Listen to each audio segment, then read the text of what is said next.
Okay, we ended up having a flood, so that's why that bench and these other logs are chilling out here. But I wanted to get another in-between video.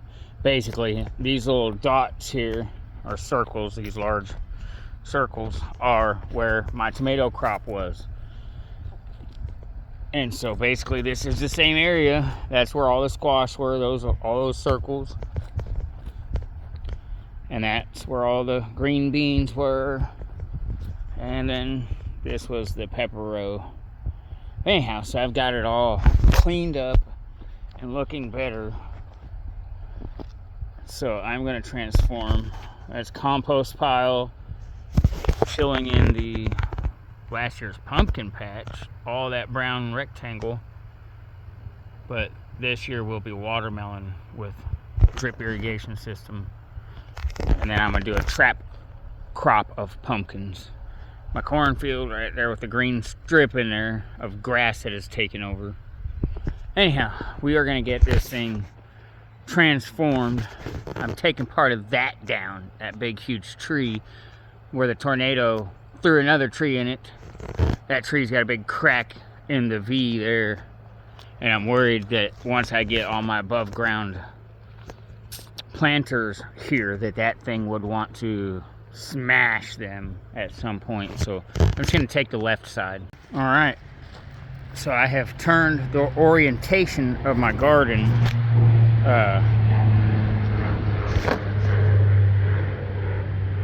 to be better with the sunlight. So all the way down to that pin, cuts back, goes to that pin back yonder. I can't, there it is. Anyhow, so I've switched it, the rectangle, the opposite direction. What a nightmare. Let me tell you. I wanted to keep this tree. This was my peach tree, but the tornado had a different view on life. And now I'm putting my garden right here. And now this thing has become a hindrance. And its roots run deep. Yep, that's right. I win. As I haven't quite finished tilling. I'm almost there. I've got, I don't know, what's that, 8 feet left. 8 foot by 28 foot left. I got that daggum stump out. It killed me yesterday, but I got it out of there. I need to finish tilling.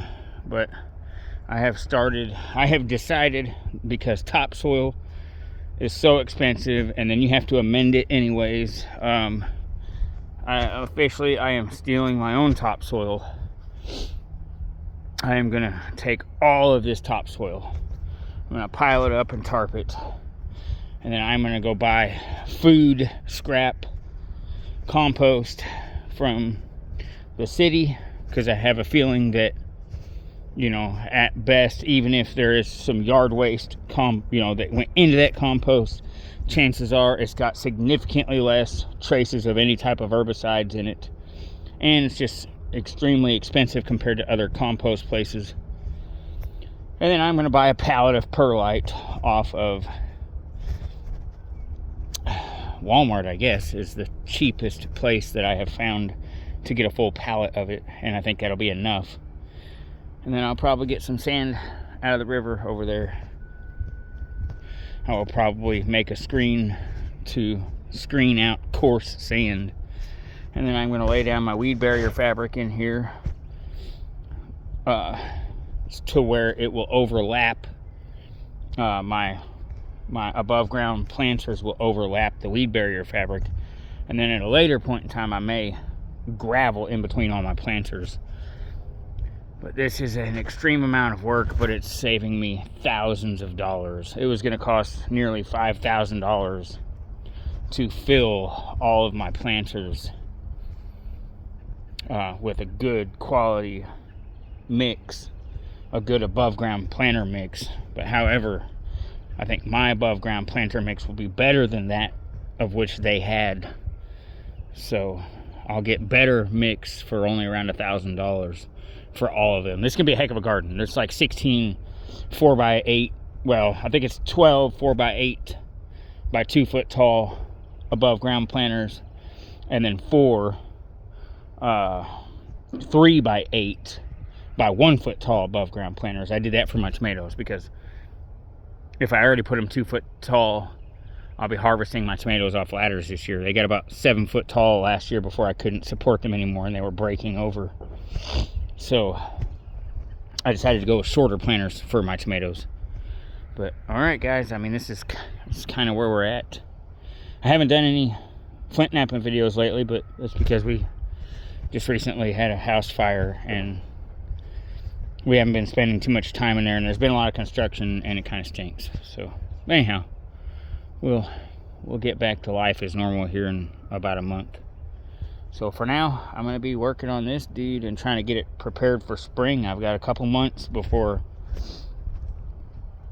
I mean, this is November, like halfway through November, December, January, February, March. So I've got 4 months to get this dude basically ready, fully ready. It's going to be a chore just mixing compost and perlite and filling containers. So, all right, guys, we'll get back with you. I'm going to get back at it and try to get done what I can get done. I just put my tiller up for the day, and we're getting there. I've literally tilled and scraped this out by hand. I've just got this middle section here left of about 6 inches of dirt, that rectangle, to get out of here. And then this will be ready. I'll have to move that too. I don't know why I did that, but I did it. So that pile will have to go. And once I get that section out of the middle, I just literally did that whole, me and my wife did that whole entire end back there this evening. Tilled and shoveled it out. That's what that mound there is. It's a lot fresher looking than these. And once I do that, then I can lay down all of my weed barrier fabric and start putting my above ground planters in here. I am zeroing in on this thing. See, I just got the last bit of my 4-footers cut. We're getting there. I've got the whole thing trimmed on the outside. I've got this whole first row done. So that whole row there, those will actually be 3 foot by 8 foot. So they're going to be really tight because that spacing is 3 foot. So I don't really know. Later I may put some trim or bricks around that one or something to try to prevent if any weeds try to come up between there. But that whole row and that whole row and that last row down there, they will all be 4 by 8. And so the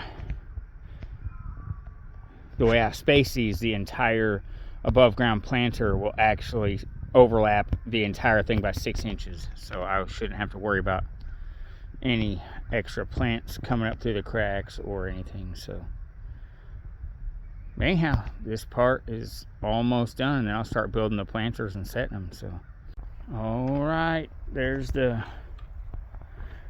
first one. I'm excited. Took a while to put together, so I'm gonna anticipate it's gonna take a while. I got a lot more boxes. I have more boxes to carry, but whatever. Yep, sweet. I got all 12 of those set. This is the 3 foot by 8 foot, and those are what I'm going to work on next. So I mean, they're all here. They're all officially staked down and everything now. But now what I'm doing is I am going to till up the bottom of these really well, so that whenever I go to put my mix in, my planter box mix, it just helps to marry the bottom layer to the top layer, and maybe it won't be as compacted and stuff. And so that's what I'm doing, tilling it up. That one's half done. Especially in these shallow ones, I'm super concerned about, because I mean, these are going to be my tomatoes and my green beans and my cucumbers and stuff. So just because they vine and they're taller plants usually, and so I want to make sure that there's enough root space. I'm going to do these as well. I don't think they're quite as important. I mean, the roots, some things will get that deep, but these are 2 foot, those are 1 foot. Those are way more likely to be trying to go down in the ground.